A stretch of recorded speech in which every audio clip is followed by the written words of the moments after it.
Welcome everyone. Today we have another new episode, and I'm sure our audience will enjoy a lot because three of the speakers for today's sessions already they joined many times in World Talent Economy forums. Our audience really enjoy your guideline discussions and the different point of view and strategy, and especially I get many interesting calls from different part of the Asia, and they want to know more about like AI, about futuristic leaderships, even about the education system, how we can think about the modern education systems. Even most interesting thing is that I get some call from the policymakers. They want to work with us for education system, better healthcare system, and good governance. And hopefully in the futures we can bring these talented people together for doing this kind of conference and seminars as well as policy making discussions. This is the like idea from World Talent Economy Forum. So let's start discussions. I want to start with Mr. David Wood, then Mr. Tom, and then Mr. David Shumacher. Yes, what we can think about modern education system. So it's a real pleasure to be here. Thanks for the invitation, Sharif. And a few questions are more important than how we can improve the education system. And there are three big questions that need to be addressed in my view.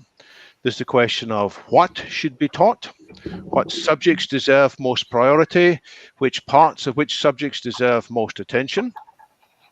Secondly, there's a question of how it is taught, how we can take advantage of modern technology, such as online tuition, such as AI tutors, such as systems that adapt to each individual student's personalized needs, and also systems that enable community-driven peer lending, because after all, students frequently learn a great deal from each other. So that's the second question. How should the teaching take place? But behind both these questions is an even bigger one, which is, what is actually the main purpose of education? Why do people spend so much time in it? What are the main objectives? And in the past, the objective often was to prepare somebody for a career. So they would study with one career choice in mind. But to my view, we are approaching a post-work society. We are certainly approaching a society in which careers will be much more fluid, and therefore it's time to reassess the main purposes of education. And we should look more to whole character development, preparing people to take part in democratic decision-making, teaching people to think more critically, and to have a broader appreciation of all the aspects of human flourishing. So these are the three areas that I believe we should be discussing in the time ahead. Mhm. Thank you, sir. Mr. Tom, with your organization TAFT, you are actually contributing a lot in African community. So already you are engaged with the first world as well as you are trying to help the African communities. Even though what I understand from the market research and the market study how actually your organizations moving forward with the contributions of the African community. Maybe in the futures, Asian community need this kind of support and this kind of guidelines and this kind of strategy. And what's your plan? Well, How, yes. like example, yes, yeah. Well, that's right. We are starting in Africa, but that's not where we're going to end up. This is where we are building our model. This is where testing testing and measuring, and we started a for-profit organization in South Africa. And the idea really is to go into all developed countries or underdeveloped countries and seek out bright minds who may not have the resources or the advanced degrees or the ability to really be heard or seen, because we really focus on the younger generation, these digital natives who may well have species saving ideas that need to be heard. And so that's the idea. Our ideal profile, our ideal member, is a young, bright, driven individual who needs an accreditation of some kind and needs to be heard. And so we are building platforms with our magazine, with our journal, with our conferences, all types of ways to get these people onto a stage to be heard. And I think one thing we will really be focusing on is kind of a mandate for AI, and this is across the board. This isn't only in underdeveloped areas, but everywhere. There must be a mandate to have students take at least one course in AI, not necessarily the math or the algorithms or getting to understand that, but to understand that this AI automation wave is happening and happening big, and it's taking over all industries. And it shouldn't be it shouldn't be a threat. It shouldn't be feared. It is going to be taking over menial tasks and repetitive tasks. And so there needs to be an emphasis, first of all, on alleviating the fear of AI. And you do that by focusing on a student's or a person's uniquely human skill sets that can't be coded or automated. And so that's what we focus on with my work as in open source mode. And it's really about training young people or anybody the art of problem finding, because now we're going to have AI that will solve whatever problem we properly pose to it. So that's our focus, is finding young bright minds. Uh, really pushing the idea that AI is infiltrating everything, and to not be afraid of it, but to develop your uniquely human skill sets to be augmented by it, and then further to coalesce people, coalesce groups, and there's methods that we use to do that. So it's a very exciting time, and we are just excited about the possibilities as we are about the challenges. And Africa is why we're starting there. It's because it is the youngest population on the planet with a median age of 19 years old. So we like to say the origin of humanity is quite literally its future. And so that's why we're starting there. That's where we're cutting our teeth. And we will go into each country, and we will work with every organization and governments, and really figure out a model for each place we go into. And Malaysia and Asia is certainly on our list. Thank you, sir. Mr. David Shumacher, what do you want to share about the educational policy, how we should focus on that particular point? Even you are strongly engaged with the Transhumanist Party. So what's your vision, mission, and objective? And especially, what should be the 21st century's model for education? Well, first off, thanks for having me on again, and this is a great topic to be talking about. I want to start out by saying that I'm actually encouraged in the middle of everything that I see that's going on. When I first started out looking at higher education, it was some decades ago, and the choices were all in-person education at some place, and it was primarily by people in their late teens to mid to late 20s that were attending colleges, universities, that sort of thing. Over time, that has changed considerably. People would prepare for a single career. They would go to a trade school or a community college or a university to learn those skills, and then they would work, and then they would retire. But that's not the model any longer. I've had at least 3 different careers, and I'm not done yet. And education has become something that is ongoing, whether it be continuing education credits in a professional field, or whether it can be deciding to expand and maybe even move in different directions, taking training from places where you're employed or on your own. Not only that, brick and mortar, going to a physical location, has become less and less. At one point, I was able to take some distant learning classes, as they called them, and they were a combination of televised and otherwise recorded messages. And then we started to see the emergence of online education. So right now, I'm taking some classes myself through a university here, and they are entirely online. Student interaction is online, interaction with faculty is online. And it's not just a matter of tuning in and watching lectures and then taking proctored tests, as have been happened in the past. But currently, through this university that I'm taking the classes now, much of it is very interactive, whether it be writing assignments or currently I'm taking a coding class. And I get immediate feedback as you work through issues and immediate grading for the most part. These are all very positive things going on into the future. So your question was, what should the model for the 21st century be? And I would say it's one of continued innovation in class. I've seen some of the other universities in the area maybe struggle to move from on-site classes to some type of virtual learning.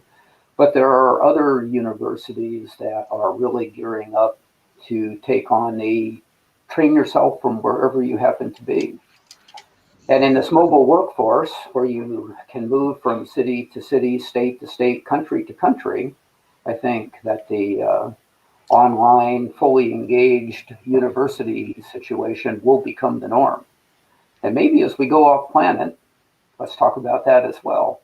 Let's be able to deliver quality education to those that go there. So, as I started out saying, I'm very encouraged by the directions that I see us moving in. That doesn't mean that we don't have questions and we don't have obstacles to overcome, but that's what we as humans do really well. Mm-hmm. Thank you, sir. Thank you, sir. I just want to discuss today actually about the tertiary level education, the university level. I love to more focus on, because yes, I know that, and we already know that primary and secondary has many challenges and many more things. But today I just want to focus on the tertiary level, because of now at present in the COVID-19, many people's losing their job. Second things, even from the university level, around 28% young people, those who are more than 18 years of old, they are drop out from the education system in the developing countries because they have to support their family. This is ultimately the economical factor right now. So in that situations, how my objective is that, like, we can support this kind of dropout student, and it's 28%. It's a huge million students. I know that they are drop out from the system.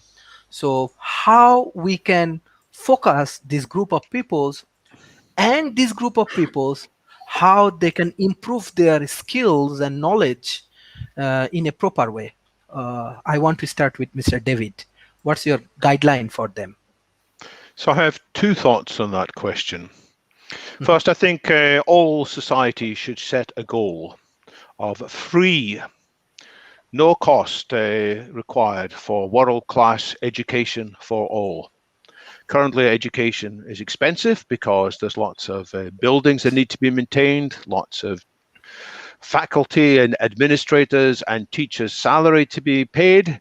Well, I think we should be using more automation, more pre-prepared courses, more AI assistance to drive down the cost of all of these elements. And then people can access this education whenever and wherever without having to worry about the costs. Second, I think the large educational courses, which last several years, should be broken down into smaller chunks, and so that people don't need to commit to being away from their family for long periods of time or from their work. They should be able to make a good progress in small chunks more quickly. And so it's breaking down from a large complete degree into what's sometimes called nano degrees, or at least shorter modules. And these are two of the principles that will allow more people to benefit from world-class education regardless of their circumstances.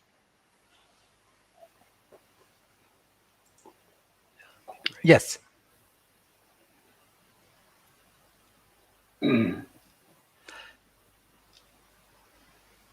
Hello. Yes. You asking me? Yes, Mr. Sorry. Yes, yes, Mr. Tom. Well, yeah, one idea came to mind as you were talking was, and it probably would take some work and some infrastructure set up, but corporate partnerships with universities. And because especially that age group, 18 to 24, there's a lot of data that is very valuable that they have. What are they listening to? What are they doing with their free time? This kind of thing is very valuable to very valuable data to a corporation. So it might be an idea of corporate sponsorships where they work with certain schools in a university and track certain students, and the value the students would give them in data would be worth money. It would be worth tuition. There would be, if they could sign up early. This is just a off the cuff kind of idea, but if a corporation came in and subsidized, if not paid fully, a successful students' university tuition in exchange for the data that they would gather from this person specifically in certain areas for the 4 years or what have you, and so there should be one really important thing we all need to do is understand the value of the data that we have, and there's efforts now out there to monetize our own data for ourselves, because right now it's a free for all, it's a land grab for corporations just to grab this data before we realize how valuable it is. But I can see that one way to make it more affordable for students is to partner up with some corporation in some specific space of whatever they're interested in. There could be, if they're interested in computers, they could partner with a major, computer manufacturer or software company, whatever it is, and have their tuition subsidized in exchange for the data that they would give over. And I think that's going to be more possible now with customized curriculum, and maybe even get to the point where we customize the curriculum of a student's path through the university specifically toward a job title. And those are in entropy too. I think job titles are in entropy. People should be looking more for polymaths, people who can do many things, because specialization is kind of on its way out. But so there's some thinking to be done there. But if there's a general field you want to get into, a general department you want to work in, and even if there's a general title you eventually want to have, we should be able to have customized curriculum that really prepares you for that. And in exchange for a very strong course that is paid for by a company who will ideally hire you at the end of it, you would give them data on that path. I think that would be one way to do it. So a real important advent that we need to bring on is understanding the value of the data we have and monetizing it as individuals. Yes, thank you. Mr. David.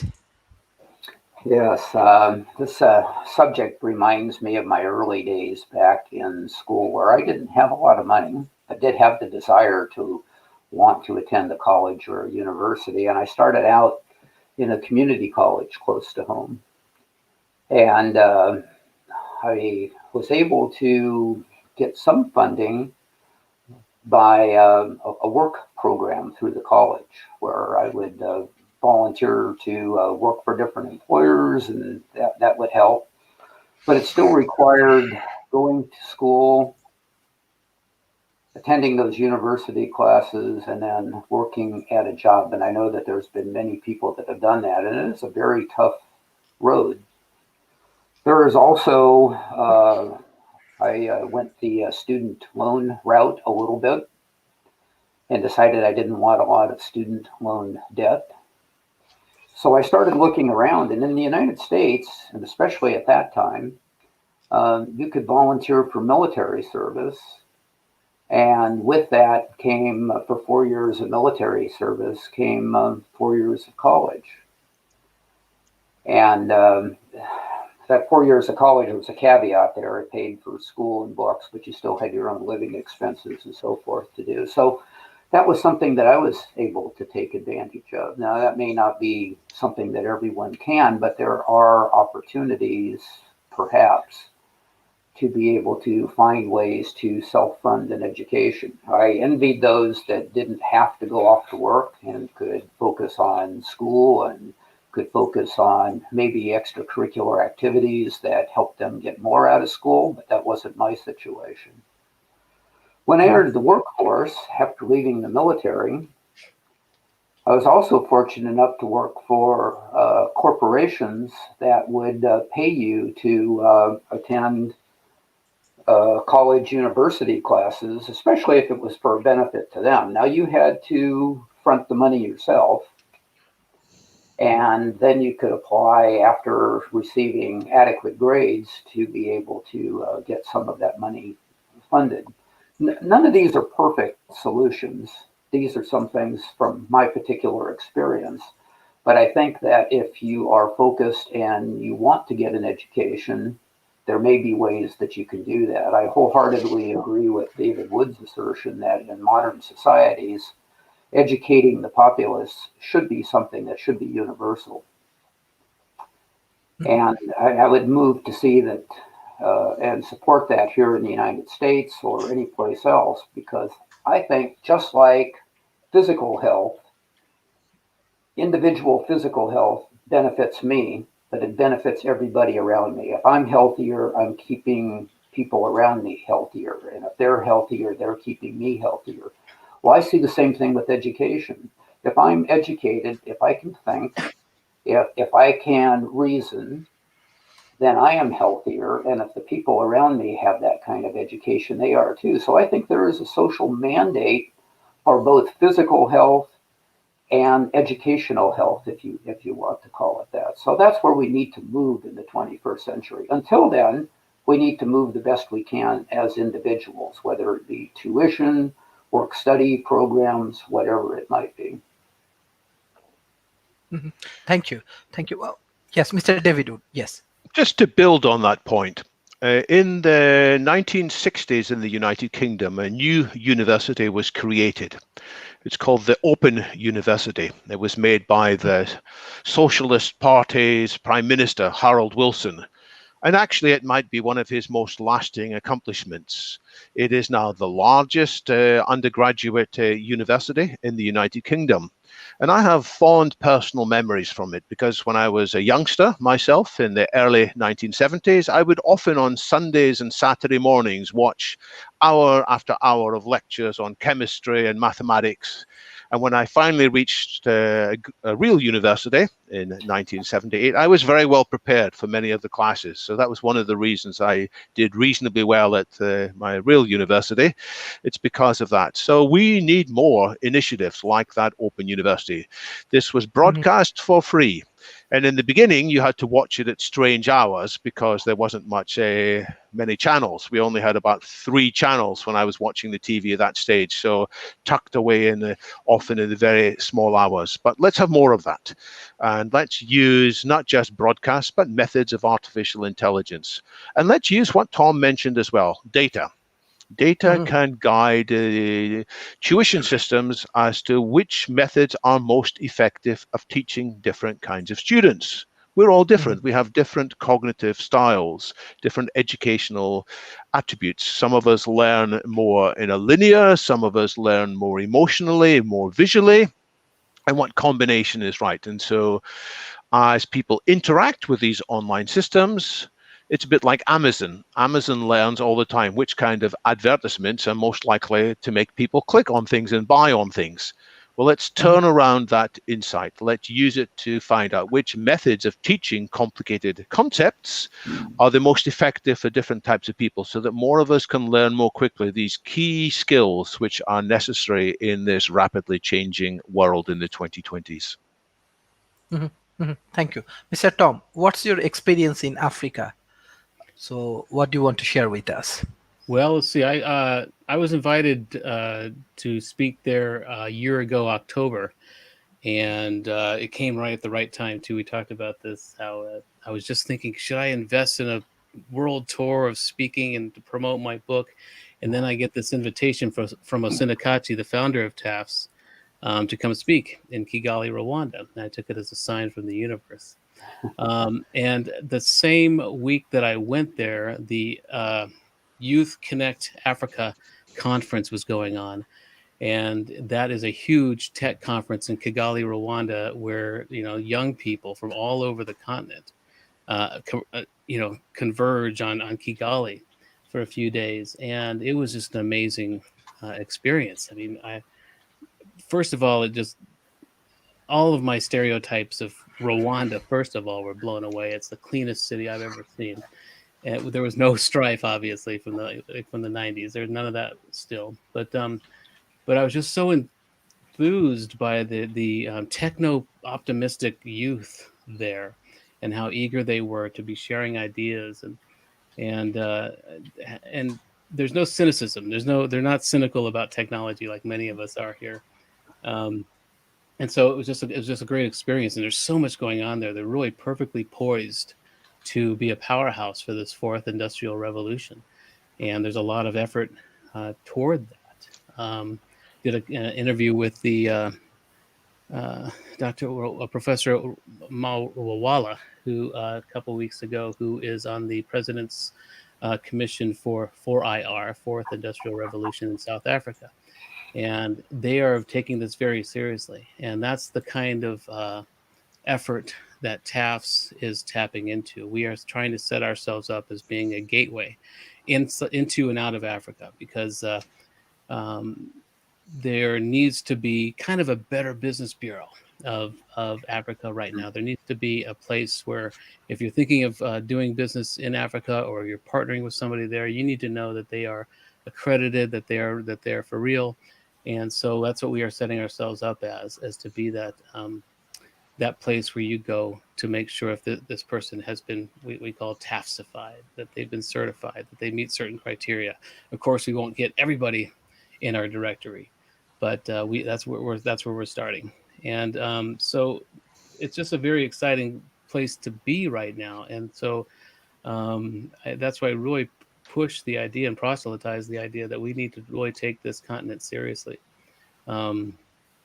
Because again, that's a very young population, and they're very techno-optimistic, and the governments are taking this opportunity very seriously, and we're seeing a lot of investment in major corporations, and major universities are moving there. There's a lot of interest in the technological future in Africa, so that's why we are starting there. And that's where we're going to build our model and then take it out. Yes, Mr. David Shumacher, what's your idea and strategy about the developing nations, or what's your thoughts? How we can create more collaboration for the developed nations and the developing nations together, especially for education purpose? Well, as far as collaboration is concerned, that means that we need to have something in common. And I believe we do. And I think that is one lesson that I hope that we'll take out of, this election cycle in the United States, and perhaps other parts of the world as well, is that we need everybody contributing. Yeah, we're better off when we all contribute. I'm better off, you're better off. It's one of the reasons that I'm here. I want to contribute as I can. But seeing that need is something that I think is a bit of a challenge here in the United States. Over the last 4 years, we've seen a national focus turning in on itself, and we've seen that in other parts of the world as well. But perhaps that turning in on itself and the results of that, take, for example, COVID-19. That always comes up in discussions these days. So what does COVID-19 have to do with collaboration? Well, it's a worldwide phenomena, if you will. It's a pandemic. That should teach us that borders are things move through borders seamlessly. Something like that. Well, so does knowledge, so does education, so does economics from that standpoint.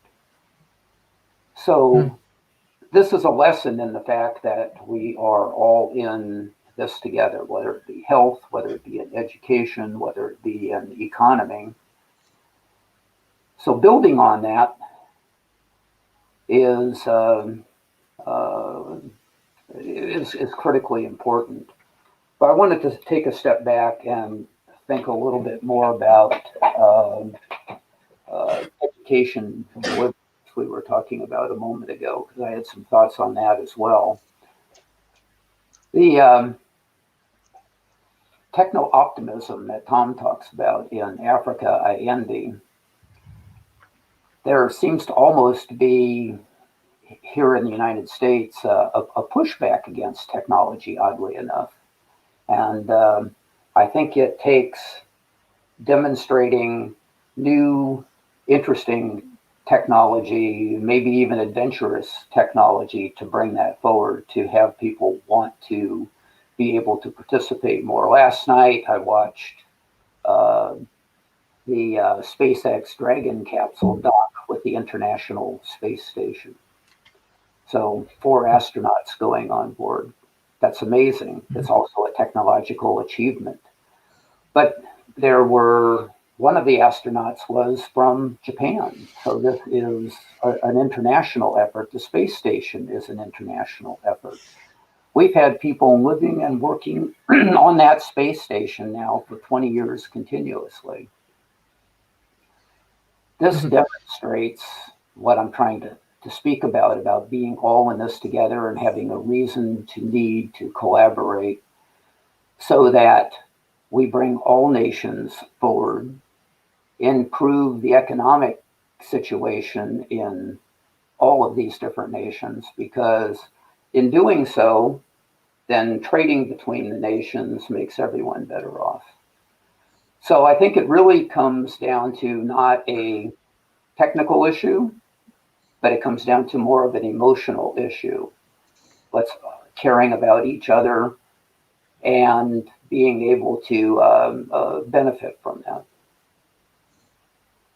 Yes, Mr. David, you come up with a very good idea about this open university, and even I know some of the very good contributions of this concept in the developing nations. I think India, Bangladesh, even Malaysia, many countries actually follow this model, this open university model. And I find really from the root level, many people actually getting benefits from these open university models. Even I can remember the government that time, that even government actually utilized their media for provide learning and education at this point. So what's the modern things we can implement, like open educations and open university? What's the modern thought we can propose to the government and the policymakers? It may be very important for in COVID situation. Yes. So let me talk about 42, or in French, 42. If people haven't heard about École 42 or School 42, I recommend that you look them up online. It's a remarkable educational initiative. Now, it started in Paris. It was funded by an internet entrepreneur. And his vision is that education, in particular in technical subjects, and these universities, which now are in a number of locations around the world, focus for the time being on software, on coding. But his vision is universities without teachers, which is a shocking idea. But his universities cut down the costs very remarkably, because the students work in groups. They have pre-prepared material, they have pre-prepared problems, and they work on them in groups, and then they mark each other's work, which sounds like a recipe for disaster, but there is an AI system that's checking because each project is marked by 4 different teams.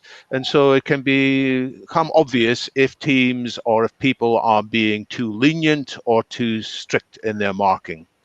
And people who come through this system, and they often come from deprived backgrounds. There were many people in the first École 42 in Paris who came from groups of immigrants, second-generation citizens from many African countries. They couldn't afford normal education. The costs were entirely covered by this billionaire entrepreneur, and many people came in this. They learned the principles of software, and then they got very good jobs in universities. After the first success in Paris, well, by the way, at first people said, this isn't going to work, this is crazy, it's a stupid idea. But when it became clear that it could work, this education without teachers, it became copied in different places. So there was next School 42 in Silicon Valley, and one in Amsterdam, which I know more about because one of my former colleagues from the mobile computing industry, she used to work with me in the mobile computing pioneer Cyan. She left and founded a navigation company, TomTom, in Holland, which is one of the first companies providing navigation systems inside cars. They did very well indeed. And she became the billionaire founder of the CODAM, the Coding Academy in Amsterdam, which I have visited. And it is the same there. They teach people, they have an entry process. You needed to prove that you have a good independent thinking. Then you are admitted for a short while, and after a few months, it's figured out whether you have got the ability to thrive in this circumstance. So it's not yet available for everybody, but my goodness, it's very effective. And since then, there have been more groups starting up around the world. There's one in South Africa, there's one in Morocco, there's one in Jakarta, Indonesia, there's one in Abu Dhabi in the United Arab Emirates, and there are many other people who would like to make them work too. So this uses some of the methods of artificial intelligence to guide people through the coursework and then also to supervise the way in which people help each other. Because after all, collaboration is an important skill. In real work, in businesses, we copy each other and we're applauded for copying each other. In traditional tuitions, we're sometimes penalized for copying. We're told, don't copy, do your own work. Well, of course, we do need to be independent, but the skill of collaboration is important. So look at what École 42, the School 42, are doing, and they are hoping to get more government funding around the world to set up more systems, because currently all of them are founded and paid for by entrepreneurs. But the cost is much less than traditional universities because there are no teachers. There are just a small number of administrators. People are skeptical. They say, well, this only works for the technical subject of coding. I don't believe it. I believe it can be applied into a much wider group. So people should study that and see if what methods can be adopted. Yes, excellent. Even in Malaysia last year, I visited their office in Cyberjaya. I think that 42 schools, they start their operations in Malaysia as well. Yes, yes. This is actually really excellent schools and idea. I think Malaysian government and corporations and different universities step by step they are collaborating with them. I think it's in Cyberjaya. So yes, this is really interesting idea. Mr. Tom, what's the new things we can get from TEF? Well, that's a great idea. In fact, we're going to look that up. I'm going to look at School 42 because maybe we can partner with them or find the students and offer that to our members. That's a great idea. Thanks, David. We will look at that. But that's the kind of thing that we are looking for right now. We're looking for partnerships. We are in a 6-month period of a strategy that we're coming up on that will be over in January. And we've used this last 6 months to kind of reassess, to kind of regroup and have some breathing room to find out what our members really need. And we have had some great innovations that have come up in the last 6 months, and we're very excited. We've also been developing our assets. Our journal has come out again. Our magazine is coming out in December, our annual magazine, with Natasha Vita-Moore on the cover, who is our feature. And so that's the kind of thing that we are looking for. And I want to maybe send David an email and get some other ideas, because this is the kinds of things that we want to be able to offer our members and the kind of organizations we want to partner up with and share resources. So that's exactly what we're about. We're about finding new platforms for our members. We're about enabling young, bright ideas. And so that's exactly right in line with what we're trying to do.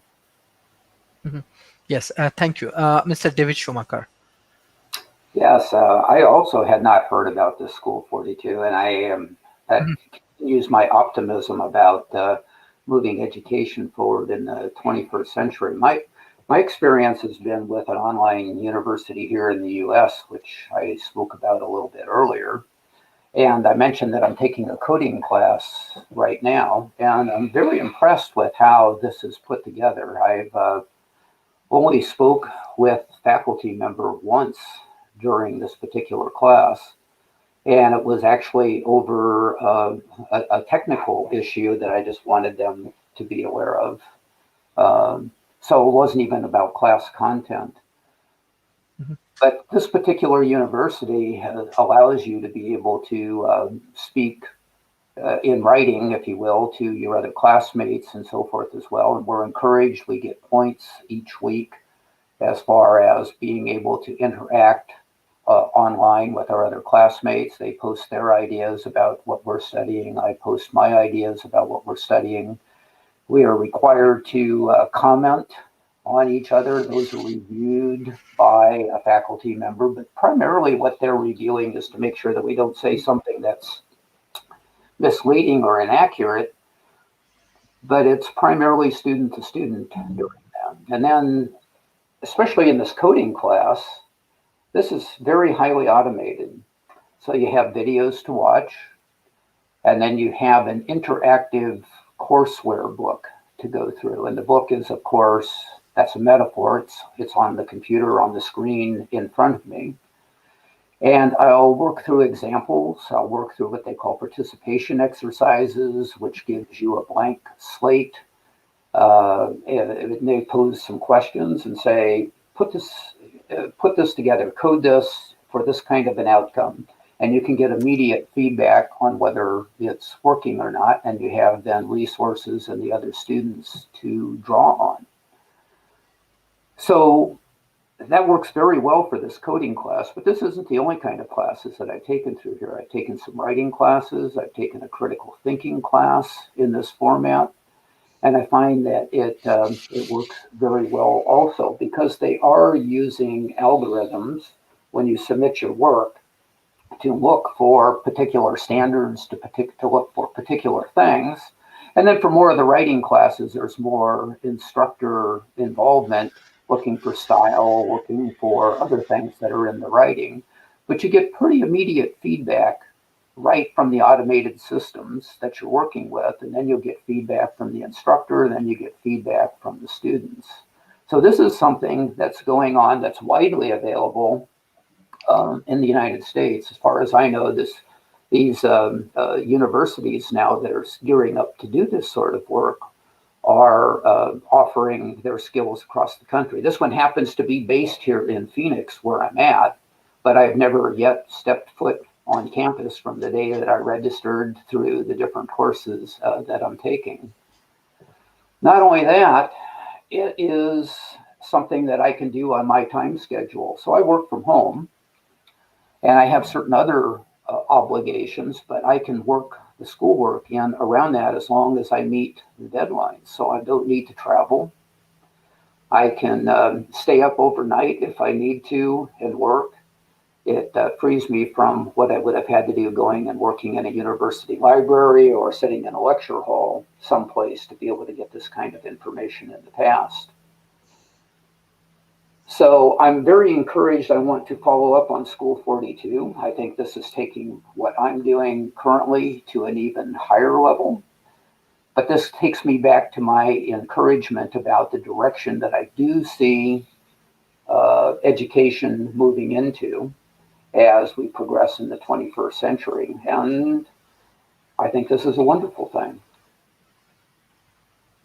Mhm.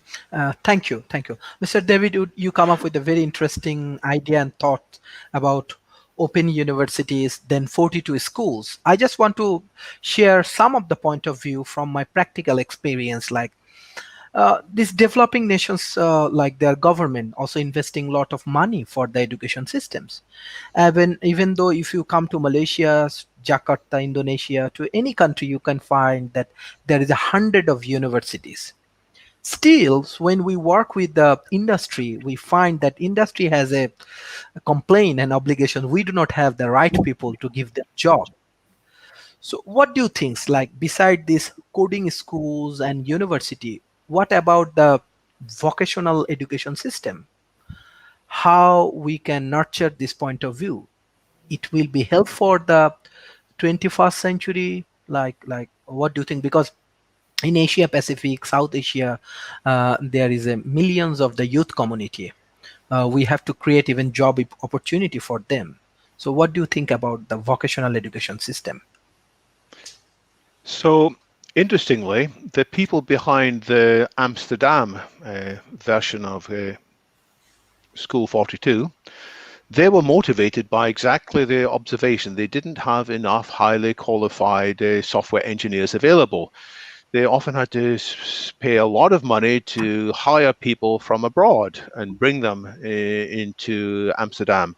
And they thought, oh, the educational system is not actually meeting their requirements. And they fixed it by doing the teaching themselves, by ensuring that there was a university that was teaching the skills.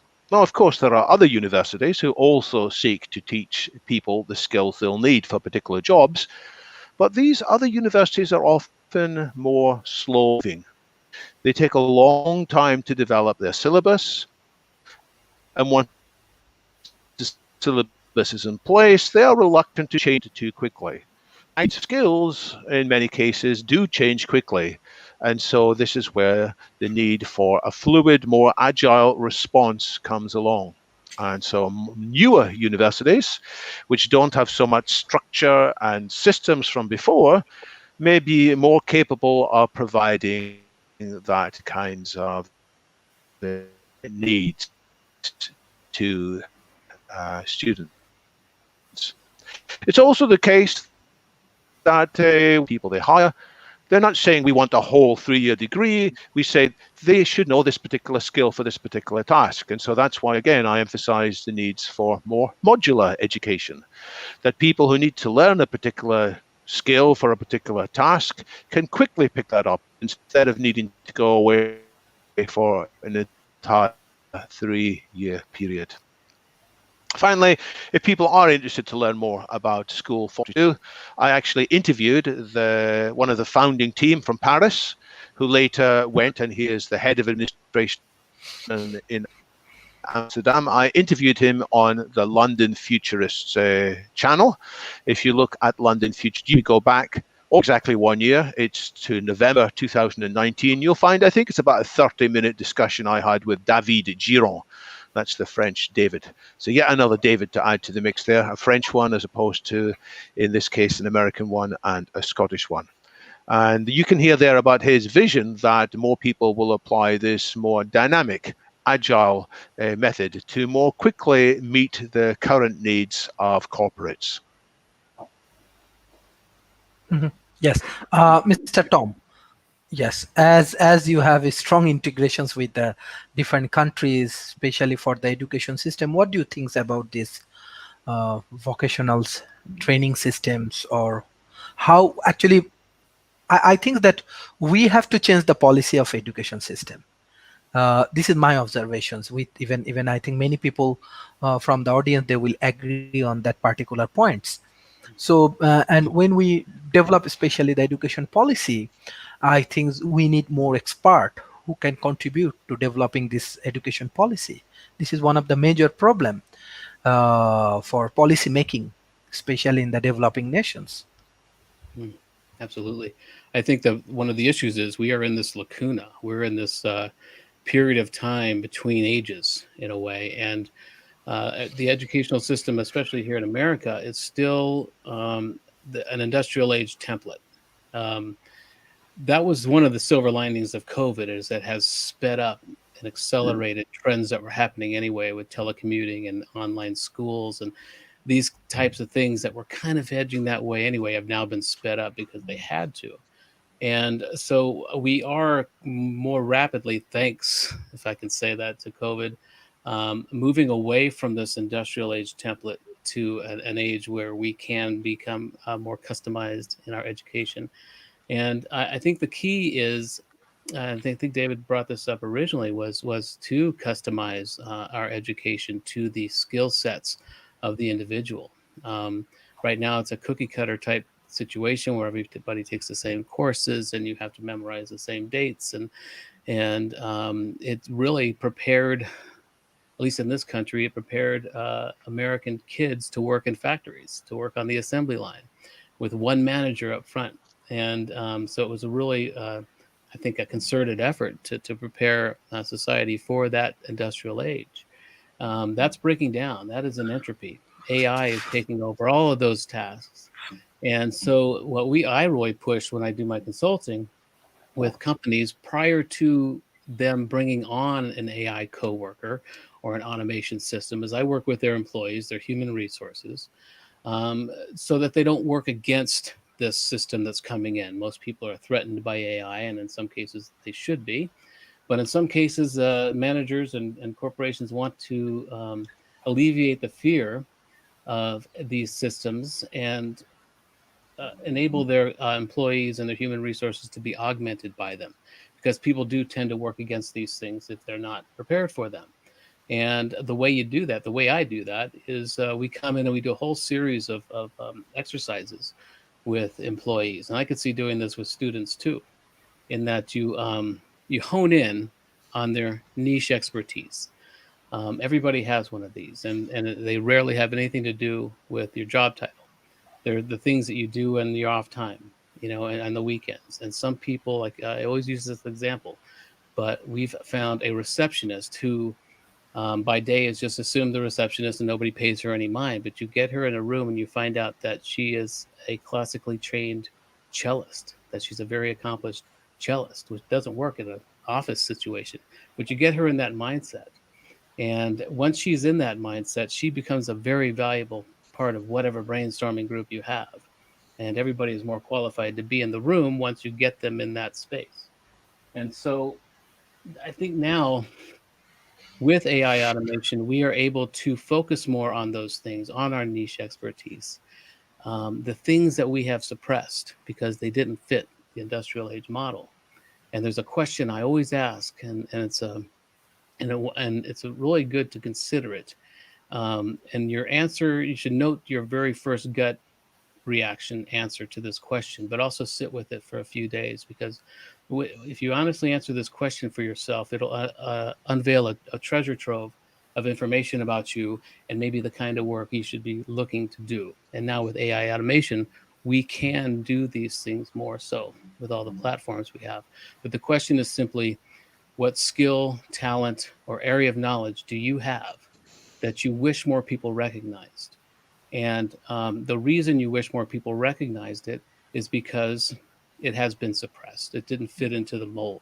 You may have been identified, you may have come into this world as a great artist, but you were identified as having some math skills when you were younger, and that's what was enhanced. That's what, oh, you're the math kid. So they direct you towards that, and you end up being an accountant, when in fact you wanted to be an artist. You wanted to, and maybe you wish now that more people recognize that you like to paint, that you're a good painter, but they don't recognize it because it was suppressed by you, by your family, by your teachers, by the whole society.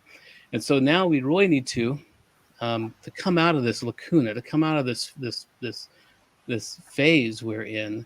We all need to ask ourselves that question, and realize not to be afraid of AI. It is taking away these menial tasks. It's going to be the accountant now, so we can become a fine artist, and we have platforms now to monetize those things and to generate revenue with YouTube and Etsy, and there's all kinds of things. And the more we all ask ourselves that question, the more we focus on our passions, the more platforms will arise. And so I think that's very important. Yeah, I think that's the main thing is that we're kind of coming out of an industrial age template with education, and we need to not protest against losing our assembly line jobs, but finding ways to really enhance our passions. Yes. Before I go to Mr. David Shumacher, I want to request Mr. David Wood, if you want to share something about your Futuristics London, maybe our student and the youth and the community, they can learn something and they can know more about your organizations. Well, you've got the website there for some of our past meetings. If you go to the top of that, there are links to forthcoming meetings as well. And there's also more video recordings in there for past events. So I think if you click on forthcoming meetings, I'm not sure how much I've got this up to date. So there is one event which is publicized there about on the 28th of November, the Good Country Equation. If you click on that link, it will take you to a meetup page, which will advertise what's in that event. There is actually one more that's been already planned, which is not yet included. But basically, roughly twice a month, we have these online discussions now in which we look often at the work of an author, sometimes a group of authors discussing some aspects of the future.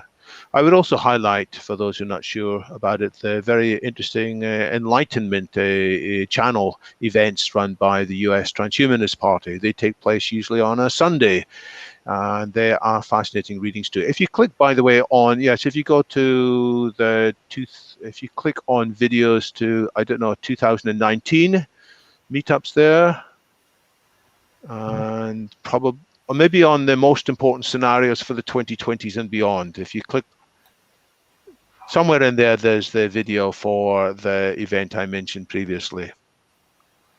Scenarios, if you go for the scenarios at the top there. I'll leave people to explore in their own time, because I don't want to take time in this meeting, but there's a lot of interesting video recordings in there which explore some things. And jerk, by the way, you're looking at that now, jerk means an acceleration of acceleration, not just a constant acceleration. It's when the third derivative is, to use a mathematical term, it's when the third derivative is greater than zero. And that particular discussion was about the fact that occasionally there are speed ups in the speed up, and how the pandemic is causing a jerk in its own right in technology. So in that particular discussion, we do talk a lot there about education as well.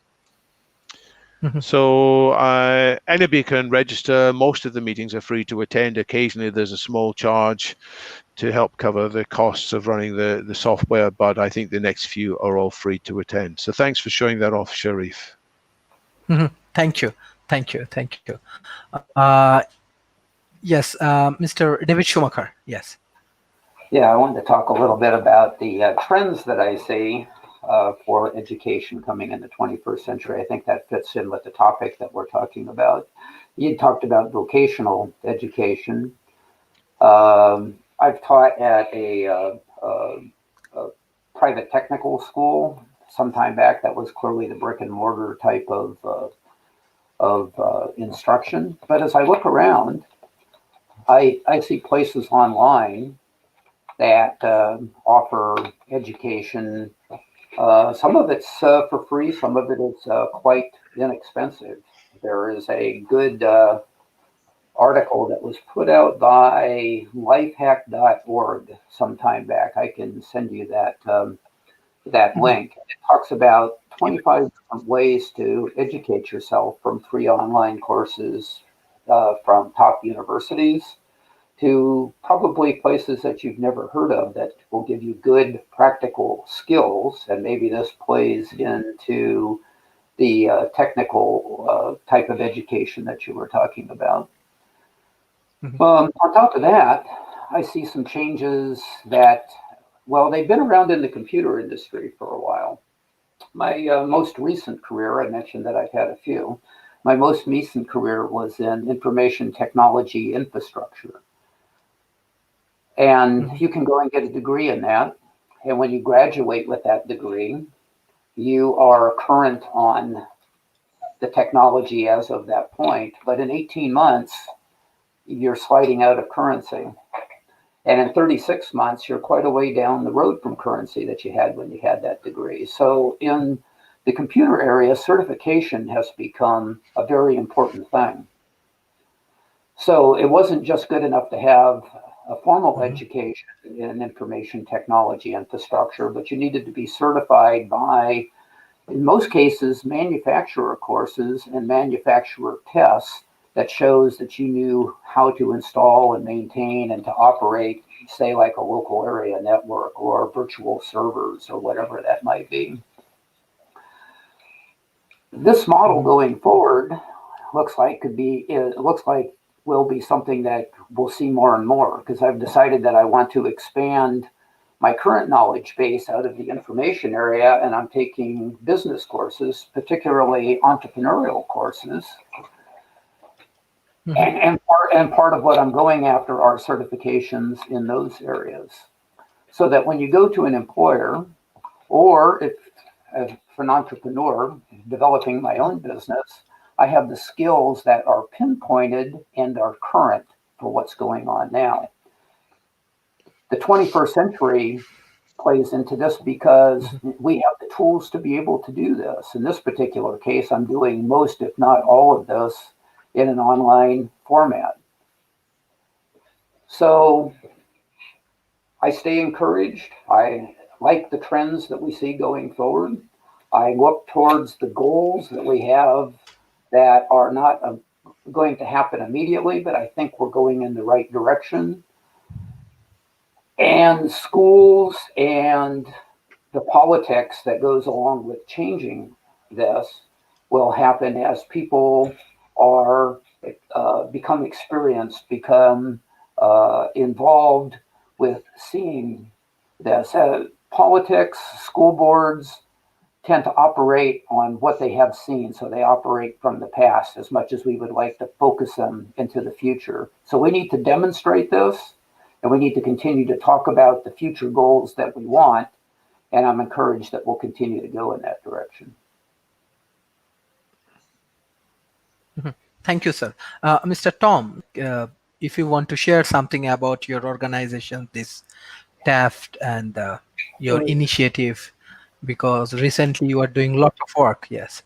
Yeah, in fact, right now is a good time to sign on. Go to tafts.org, that's TAFFDS.org, and click the join now. And because we are collecting names for our directory.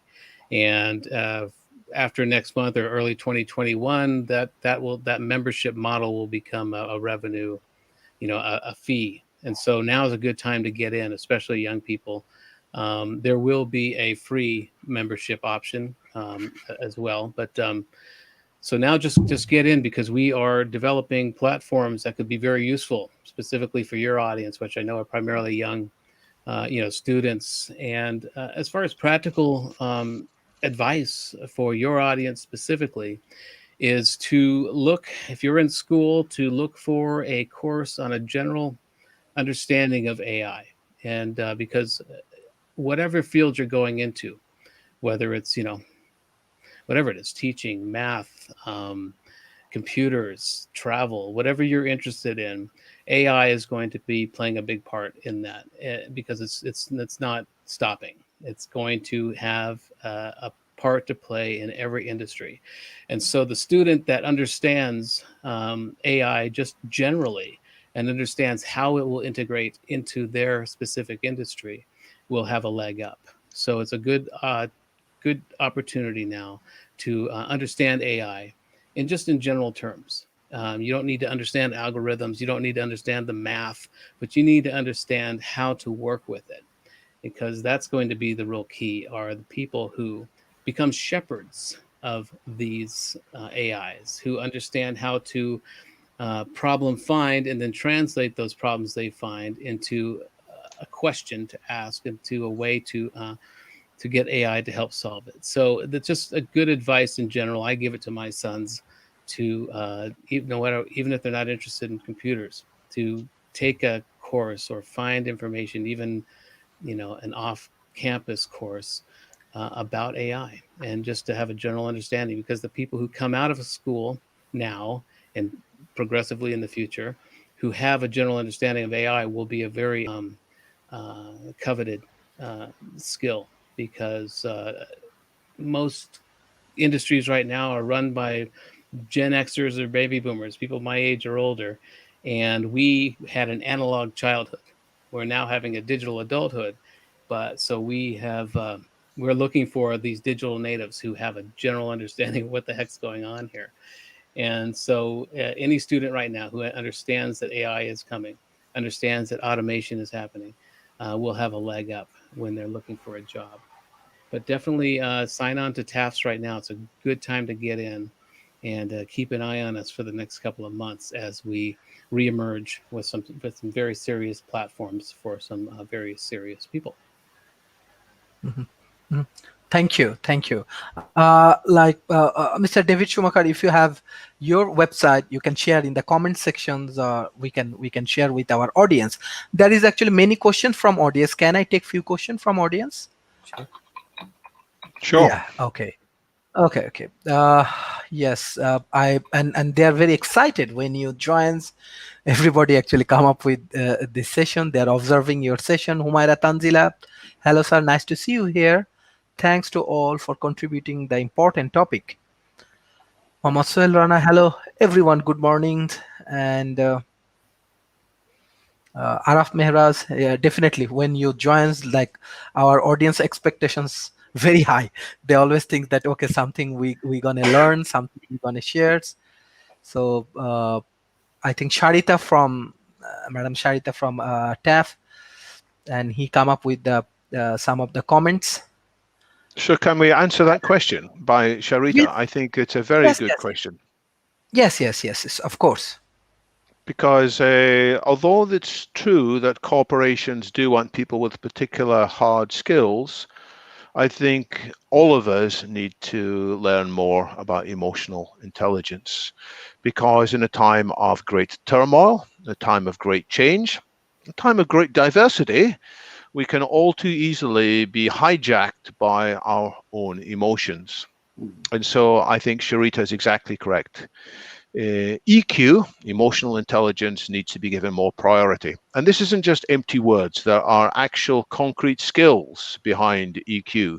There are four categories. There's awareness of your own emotions, knowing what's going on inside, detecting what's happening, giving a name to what's happening.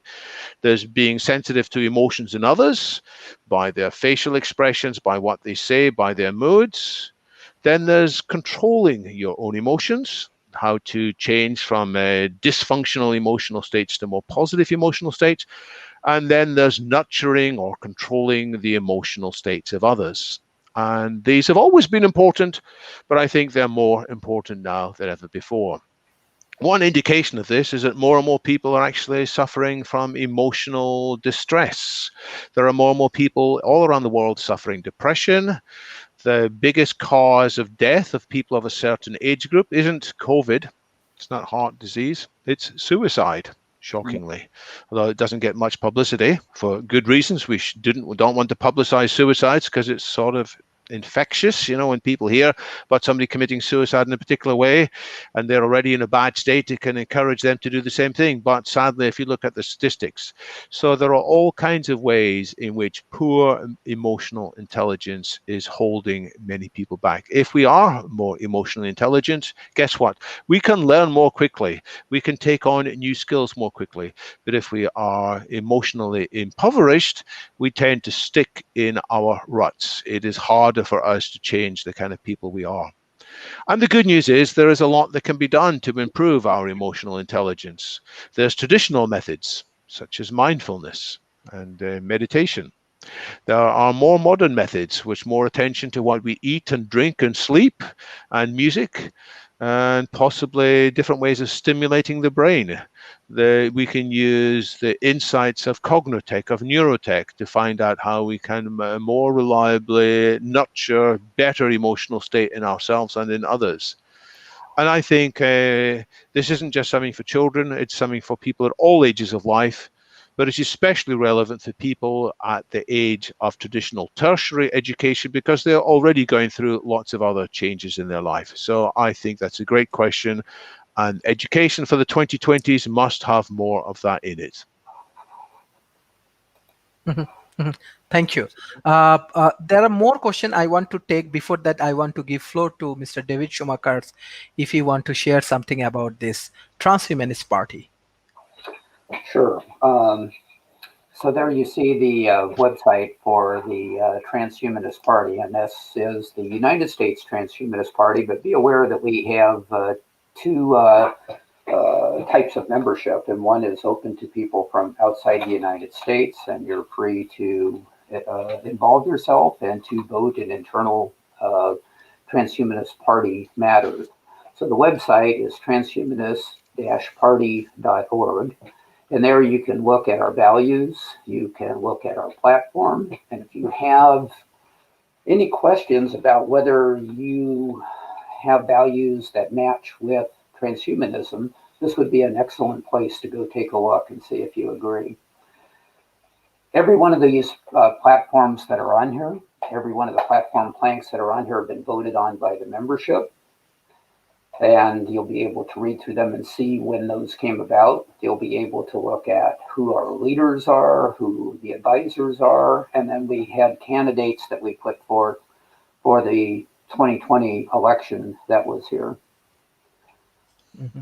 So it's a great advocacy arm, and I would encourage you to spend some time. The Arizona Transhumanist Party, which I'm a part of, we are a direct subset of this, focused on issues that are particular to the state of Arizona, but we're always looking at the broader picture as well. So please take some time to look at the Transhumanist Party website. Mm-hmm. Okay. Thank you. I want to take more questions from audience because audience has huge questions and the response. And yeah, so, okay. Oh, yeah. Nur Fazrin from Malaysia. Mr. Tom, greetings from Malaysia. Welcome again in World Talent Economic Forum. How do teachers nurture curiosity and wonder in ourselves and the children? Thank you. How do teachers nurture curiosity? Well, that's a great question, because that is, I think, what a teacher's job is to nurture that curiosity. It's the one thing that's one of those uniquely human skill traits that we have, is curiosity. That's what drives us forward. That's what makes us want to discover new things. That's the basis, I think, of everything that has driven our progress, is curiosity. And so I think that's going to be more important. And getting back to Sarita's question about emotional intelligence, again, that's another uniquely human skill set that we really need to hone in on and we need to develop. And now we're able to do that with AI and automation. We have more time and hopefully more resources to be able to focus on these things. So the curiosity is a big part of that, and a teacher needs to be a curiosity coach. They need to hone in, and maybe AI can do this also. Maybe it doesn't need to be an actual human teacher, but an AI can hone in on the data it has collected on you to find out what you are most curious about. And it's also kind of one of the answers to that question I posed: what skill, talent, or area of knowledge do you have that you wish more people recognized?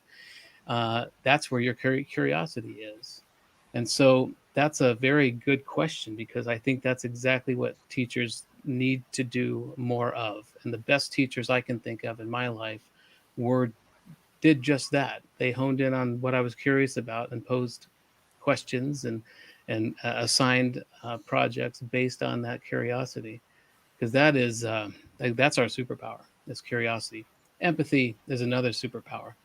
And so these are the kinds of things that we can now be augmented by AI to discover. Very good question. Thank you. For Mr. David Shumacher, Onika Shams, hello everyone. What is your suggestion to be well educated in the 21st century? Well, I think it first starts off with deciding what well-educated means to begin with. We've had a lot of discussions about education and where it's going, and degrees and micro degrees and nano degrees and certification. So I think it starts off with understanding what it is that you as an individual wants and what you value. And then how do you go about acquiring that? Do you, it wouldn't be desire. If you're asking that question, then desire is not what's keeping you from that. Maybe it's life circumstance. It's being able to come up with the money or the time to be able to go to school. So it's a very big question, but I think it comes down to the individual. What does it feel like to be well educated? Are you going to be a specialist in a very particular area? Are you going to be a generalist that can call on specialists and maybe build teams to move forward? It's a very individualized question. For me, it's a question that's changed over time. I've always been interested in technology, but even the technologies that I've been interested in have changed. So I've had to continue to seek education and training and experience in those areas. And I would say that those then helped me feel like that I became well qualified for those areas. And then my interest would morph once again. Perhaps I had influences from some of those people that Tom was talking about with a new curiosity, and I was feeling like I wanted to move on and learn something in another area. So then the process started again. But that maybe not be for everybody. So it comes down to deciding what you want and then measuring yourself against that and being open for that to continue to change as you move forward. Yes, thank you. For Mr. David Wood, Hosne Arafetdos, hello sir, what are the best practices and the tools on providing remote learning support to students? So it's a great question, Hosne Yara. I think we have answered it a little bit since your question was posed earlier in the event. We have talked about taking advantage of online free educational materials. People need to know what's available, and the resources that David Shumacher mentioned, the list of the very good systems, is a good starting point. On the other hand, we need more than just reading or viewing. We need to interact with the communities too, because it is the community that will help us to reach a higher level. So it is worth connecting into good communities as well. We are influenced by the people we spend a lot of time with. We're influenced by the people we spend a lot of time online with. So we must try ourselves to be good friends, but we must ensure that the people we ourselves are friends with can help us to go forward. So remote learning support to students also involves providing the right kind of community software for people to spend time constructively discussing with one another. Sometimes there's a distinction made between anti-social social media and pro-social social media. And some of the online systems tend to make people quickly split into groups and start criticizing each other. Whereas other software systems, such as those advocated by the Taiwanese Minister for Digital Topics. Her name is Audrey Tang. She has a background as a software engineer. She has put in place in Taiwan online systems that promote pro-social discussions rather than divisive anti-social discussions. So there's a couple of things that you might want to look up. Thank you, sir. Mr. Tom, actually, there are huge questions from audience. That's why I'm just round and round moving with their questions. Mehdi Hassan, always when you join, lot of questions. Today's topic is beneficial for those who engage in teaching profession. Can we empower citizens who actively serve their community? Thanks. Empower citizens like teachers who actively serve their communities. Yeah, absolutely. And I think there needs to be more programs. I think governments, local and national governments, need to understand how important it is to integrate AI systems and these types of resources, because we've talked about this before too, in that developing countries often have an advantage right now because they don't have the infrastructure that is trying to keep the status quo. That's a big impediment to progress technologically, is that there would be some old infrastructure like a phone company or some, fossil fuel industry that wants to tamp down progress in electric cars or wireless technology, what have you. So in developing countries right now, it's the smart move is to integrate these advanced systems, come up with tax incentives or something to bring in industries now with these new technologies, and be the first to build infrastructures. And a big part of that is enabling civil servants, enabling teachers, enabling educational systems to really hone this. There's a real opportunity. We see this in Africa now, a real opportunity to own the fourth industrial revolution, because of you don't have these impediments of status quo. So I think local governments really need to get their heads around this too, and enable teachers to do things like we're talking about, like honing the uniquely human skill sets, understanding how AI can be augmented by AI in their teaching process, and customizing. Yeah, because these are trends that are happening, have been happening, have been sped up now, have been jerked, if you will, by COVID. And now's the time for developing countries to really seize the opportunity. And that's what we're seeing. That's what we're trying to do in Africa and other places, is identify these opportunities and enable these opportunities, to find partnerships to enhance, what our members are trying to do. And so it's a very good question, and it's a very important time to really do that, to seize that opportunity.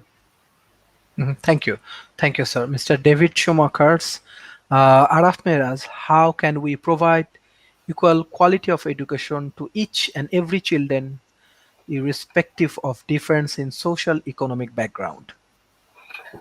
Well, that is a very timely question, I think. Here in the United States, it varies widely from area to area, town to town, city, rural, whatever that might be. I think we talked about earlier the fact that we need to treat education as something that's good for everybody, because it keeps everybody healthy, if you will, educationally healthy. So it goes back to the political process, and one of the reasons that I do involve myself in politics is moving the political conversation to seeing education that that makes us all better as we move forward. That's a theme that I've talked a little bit about tonight, that we're all in this together.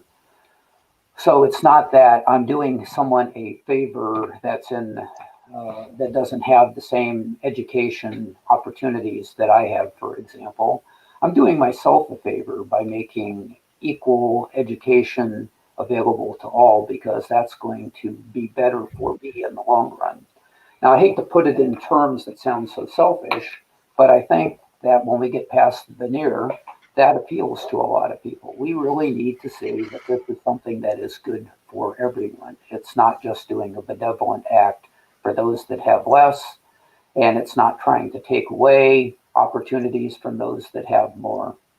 We're all better off, and we need to sell this to our local politicians, all the way on up to the federal level here in the United States, or whatever country that you happen to be in.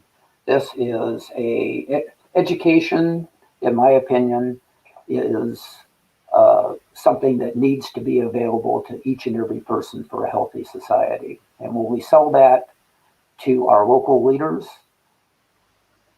and they see that they're benefited from that as well, then we can move this forward. But I think it's political action is where this is at. Yes, thank you. I think that Mr. David Wood, you can give the answer of these questions, even if you want to do the concluding remarks for today's sessions. And if you allow me, there are few more questions, Mr. Tom and David Shumacher, I want to ask you, because yes, Mr. David would maybe leave after this question answer. Yeah. Well, thank you, Sharif. It's been a very useful conversation. I've learned a lot from what's been said. There are a couple of points that maybe haven't come to the surface yet, and this question here by Adnan Kandahar is actually very pertinent. Because although I've been pleased by lots of what I've seen from universities, and there are important initiatives, I don't think that our universities on the whole are actually properly preparing people for the advances that are likely to come with the fourth industrial revolution. We are just at the beginning of this, and each industrial revolution has been larger in scope, more international in scope, and more transformative than the previous one. And what's happening now with deep learning and AI leading towards artificial general intelligence, with improvements in nanotechnology, with improvements in synthetic biology, allowing us to edit our health, our genome, and with changes in our understanding of the brain, I think it's going to be even more radical, the possibilities that are advanced. So I want to come back to the point that Tom Ross has raised several times. He said, whatever else you do, be sure to learn about AI. And I completely agree with that. But my issue is that many people who are talking about AI actually don't themselves fully understand the scope of what's likely to change in the next couple of decades. Many of the people talking about AI are still talking about yesterday's AI or today's AI, which is profound in its own way. But what's coming possibly quite soon is even more radical in its possibilities. And I don't think universities are focusing enough on these larger changes. That's why I would encourage everybody listening here to dip into the literature that does take these changes more seriously. And it is the transhumanist literature. It is aware of the exponential changes that are coming. And much of what I hear from even professors of AI, professors of computing science, often they are actually somehow ignorant about these bigger changes that are about to come. And I say this with some hesitation, because these professors are learned people, but sometimes they are stuck in the past too and not seeing quite how big a change is to come. And so dip into the transhumanist literature. There's a couple of chapters in one of my own books, Sustainable Superabundance, which looks at the effect on accelerating AI on work, and the effects of accelerating AI and what it means to be human, and the bigger possibilities. And you have to, in some cases, find out that by yourselves rather than just relying on what your professors may tell you, sorry to say. Yes, yes. This is very practical. Actually, I think our audience, everybody know these points. So that is the things that they are come up with many more questions, and they're requesting a lot how we can help them to improve the session. So thank you, Mr. David Wood. I think next week we have a summit. Even we are starting with a small summit, but step by step we will arrange something big. But one thing I can confirm that. Today, let's say many of the audience actually joins, so definitely in the futuristic leadership summit many audience from Asia Pacifics, they will join and they will learn from your presentations. Thank you. So if Mr. Tom and Mr. David Shumacher allow me, I think Mr. David Wood has to leave for some of the important issues. So Thank you. I want thank you Mr. David Wood. My pleasure. Thank you. Bye bye. So I want to take few questions if you allow me. Sure. Yes. Mohammad Rana, why are students in developing countries choosing university in developed countries for higher educations? In this case, what is the responsibility of all those developing countries? Shumi, what are the characteristics of quality education? How we could arrange this?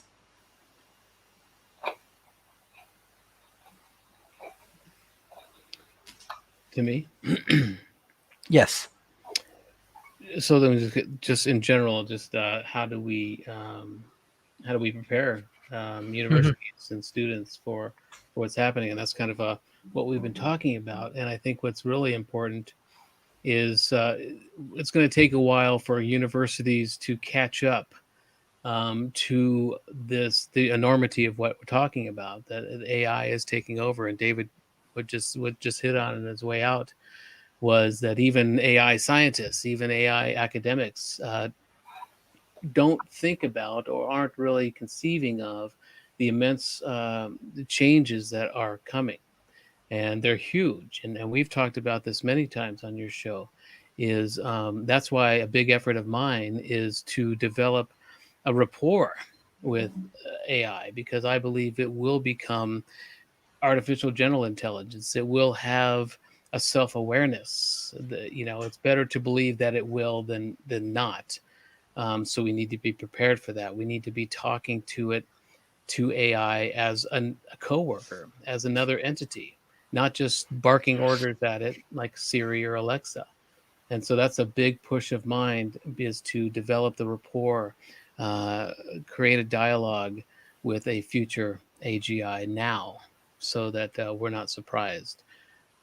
Because again, things are going to happen rapidly. We're seeing it now, and it's happening in labs where we're seeing some hints of self-awareness in AI. And so I think it's best to really think outside the box. Imagine the most science fiction future you can, because that is probably what's going to happen. And we will have AI companions. We will have, whether they are robotic or not, we will have a whole other entity that is joining us in the future. And we need to be prepared for that. And we need to be at our best versions of ourselves when we communicate with it. That's why I really work with groups about empathy. That is when we are in our best versions of ourselves, is when we are in an authentic state of empathy. And so that's why all my work is about entertaining AI, enlightening it, and enlisting it into the fight against child exploitation. Because when you're talking to anybody about that subject, it evokes an empathy, and that's our superpower. Ego is the worst trait to bring to any problem-solving group.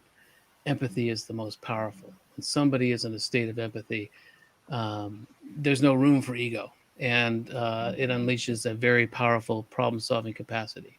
And so that's, again, back to Sarita's question, that type of non-human, or the type of uniquely human skill set that we really need to hone, that we really need to develop. It's almost a Jedi type of academy. We really need to understand our purely human capabilities. And so we just, while we're waiting for institutions to catch up, and we're waiting for governments to catch up, students and young people don't need to wait. You need to understand, if you can't find a course in your school to train you about AI generally, start reading. Again, as David pointed out, transhumanism is all about this, and it's all about taking the future seriously. And the reason I became a transhumanist, or joined the transhumanist party, and I'm now an officer, where I'm the director of sentient rights for the party, is because I read their constitution and their platform, and they're the only party in America, at least, that has real plans, real ideas that could solve my cause, which is fighting and human trafficking and child exploitation. They take these things seriously, and they have policies and planks in the platform that can solve these problems in a big way. And so that's what attracted me to them. And we need to understand, there's a lot of negative stereotypes, conspiracy theories about transhumanism out there, and because it's great fodder for a YouTube channel. But there's no single transhuman agenda. Transhumanism is taking seriously issues that my kids and their kids will have to contend with for the next 100 years and beyond. Everything from sentient robot rights to legalization and very libertarian types of approaches to things. In fact, last year in May, we went to a Nevada state assembly situation where they were trying to make it impossible for people to get microchips in their hands. And what we did, we went in there and we actually made it to where it is now a law where nobody can be forced to get a chip in their hand. There are entertainers in Las Vegas that use these RF chips in their hands to move things and to do whatever they do in entertainment.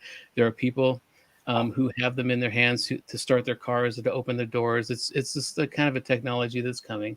And of course, when you talk about an RF chip in your hand, everybody who is a conspiracy theorist immediately goes to it's the mark of the beast or it's some weird sort of thing. But the reality is the Transhumanist Party made it so that no government can force you to get these things in your hands. So you've got to really look at this at our efforts seriously, and understand that what we are doing. And there's so many types of transhumans. You know, there are people who are in it because they want to have a radical life extension. They want to live forever. They may want to upload their brains to a hard drive and stick around forever. There are people who are in it because of the sustainability issues in the environment. There's all kinds of transhumanists. It's not a monolithic kind of idea. And even in the officers in the party, there's many of us are very different. We have even different religious views. Some are atheists, some are Christians, you know, and there's even Christian transhumanist groups, Mormon transhumanist groups. So it's a very wide-ranging movement. And with the USTP, the United States Transhumanist Party, it's the only party that I'm aware of that is taking some of these future issues seriously. And you don't have to be a U.S. citizen to be a part of this party. That's the other idea. We discuss policy, and we are making moves toward proposing cabinet positions and things like this, and taking science and technology seriously. But anyway, getting back to the question, is that we need to hone the skills that are uniquely human right now, and that is what it's all about right now. Thank you. For Mr. David Shumacher, there are actually huge questions. Let's see that if you have time, I can take questions. Mr. Azizur Rahman, his question is that how best can I measure creativity as an outcome of practical learning in higher study level? And another question from Muhammad Shahinul Islam. Hello, sir. Why does quality teaching become an issue of importance in higher education in the 21st century? Yes. Well, both very good questions. And quite honestly, probably need to give it a lot of thought to give it a really good answer. But when it comes to high quality, to me, quality says, there is something that works really well here. So if I take this from an education that works really well, then it's doing what I intended it to do. So if it's computer coding, taking something very narrow, then high quality education would be one that could go out and could code very well. But maybe we need to take a broader view than that, from the standpoint that software engineers sometimes have the reputation of being better with machines than they are with people. And to being able to solve the bigger issues, you need to be able to do both. So I think that education as we go forward will become wider, less narrow. Some of this will be because AI will be doing the repetitive things. As the particular coding that I'm learning uses a lot of libraries.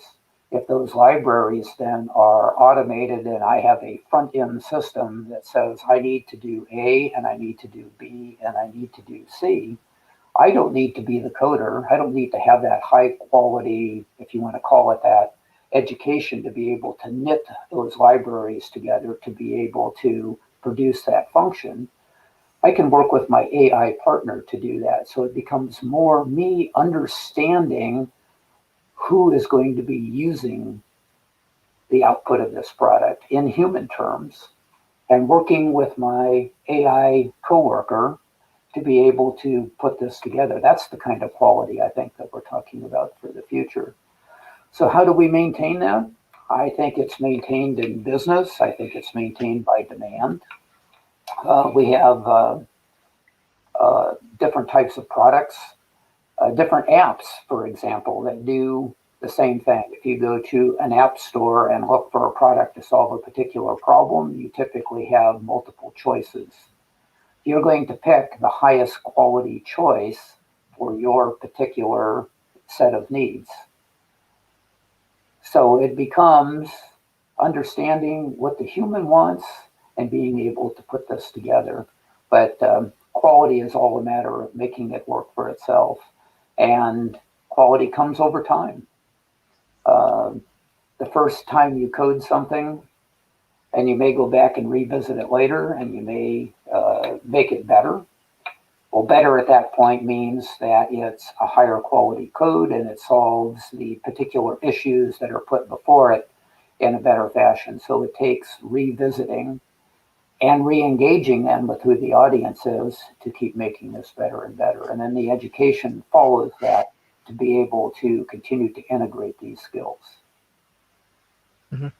Yes, thank you. For Mr. Tom, Yeah, can I I would take more questions?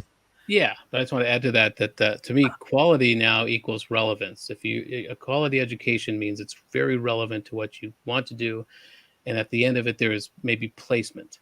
And so, and another idea just came to mind is I think the smart thing to do is not only understand AI in general terms, but really start to develop a relationship with an AI companion yourself. There are apps out there like Replica that Yeah. kind of they're companions and they kind of become friends, but these things will also become more sophisticated. And I think I just had the idea that maybe in the very near future, when you're coming to a job interview, you're not only coming alone, you're coming with your AI companion, your droid, your C3PO, or whatever it is. You're coming along as a team because it augments you. It is specifically attuned to what you can do. It augments you. So you are coming into a job application not by yourself, but with this extended mind of an AI companion that is a team. You're probably if you start thinking that way, if you start thinking that in the near future, as a student, as a young person now, that you will be so much more valuable to an organization if you're coming in.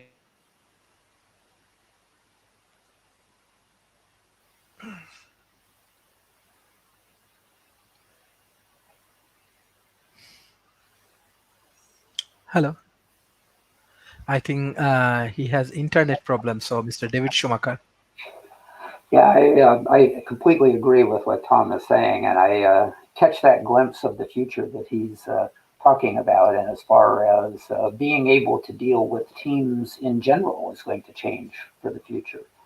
I mean, when you go for an interview now, one of the things that they'll talk to you about is how well you can integrate with teams and how can you contribute and being a team player. But that team itself is going to vastly diversify. So yeah, I appreciate those comments from Tom. Mhm. Yes, I want to take just two more questions. Uh, Abiyaz Mustain, the present student are the teachers of the future, so there is no alternative to quality education for the student. What is your opinions? And this point, I think very important. Mohammad Shoail Rana, are university providing extensive research for the students where it is essential for quality education? Yeah, as far as well, they're both correct. You know, as students being tomorrow's teachers, and we're only going to be able to have that quality going forward by providing quality education today. And I saw a question, are there enough universities offering quality education? I think that comes down to choice. Obviously, as a matter of fact, where was it that I was looking? I was looking on a website about universities in Malaysia, Mhm. and I saw some of them ranked. And I think that's one thing to consider, you know, as you're going to school is to pick where you're going. There may be a lot of factors, but one of the factors can be what kind of education is it that they can provide for you. And comes down to an individual choice, comes down to what's available and what you can do. I'm afraid to say there's probably not an easy answer there, but it's something that each of us individually would need to answer, and it would also be something that we need to put to our local political leaders as far as making sure that money that is spent going into, say, public universities and so forth is at adequate levels. And from what I was reading about Malaysia, the article that I was reading was speaking very kindly about the percent of GDP that's put into higher education in Malaysia. So you would know more about that than I, but that sounds like, that's encouraging. That would need to be continued, and it takes citizen input to keep that focus on education, because if we don't focus on education, we will all fall behind. Matter of fact, one of the other things that I was reading was an article on why Malaysia may be a good place for foreign students to go and learn. And I think that's also a very good sign that not only do students want to go abroad to the UK, the US, and other places to study, but bringing foreign students into Malaysia to study and having that cross-pollination is very beneficial. Mhm. Yes, Mr. Tom. Yes, sorry about that. Lost internet. Yes. What I miss? Yes. I was building on your idea of teams, and I was saying that I think the idea of the interview questions that we get going into the future about, are you a team player? How do you play? And going to your point of bringing your AI assistant with you, that whole question is really going to change, and it's going to become a much more dynamic question as we move forward. Absolutely. Yeah, that gets to my did that TEDx talk years ago called Open Source Mode, and it was about making a team more effective by coalescing them. It was about bringing in the concept of empathy. It was about bringing in, honing in on their uniquely human skill set, their niche expertise. And at the time, I didn't use the term AI coworker, or I would have been laughed off stage. But now, any term that focuses on AI is important. And so, in that talk, I talked about how to coalesce a team. Many teams can collaborate, and you can come together and collaborate on a project, and then separate after the project is completed. But the key is to coalesce. It's like a stream that flows into a lake. You can't separate the water once it has coalesced into a lake. And so the idea of open source mode and all these tactics is to coalesce a team over time. And again, it's about coalescing with an AI. And I think that's going to become a very real thing that we need to start preparing for. Having a droid coming along, an R2D2 that augments our capabilities. You could also get into the whole neural link thing of brain implants, which will change everything tremendously. But for now, I think coming in with a droid is far enough to consider. Thank you, sir. Basically, for the quality education, we get a very good idea about AI, about new technology, and the modern education system, especially the developing nations. How can they build up their policy, and especially how we can collaborate with the developed nations and the developing nations. This is actually very important things for the World Talent Economy Forums and Asia Research and Development Institute, Al Noor Academy, Sarhadiya Barhad, and World Talent Economy Forum. We are working for solving this kind of things. So next week, 24th November, we have a summit. We start with a small group of people, 5 speakers from today's discussions, and we're gonna start. So hopefully it will be very effective. And thank you for your valuable time and everything. And now time for concluding remarks for first Mr. David Shumacher, then Mr. Tom. Yes, thank you so much for the invitation to come here and talk about this important subject today.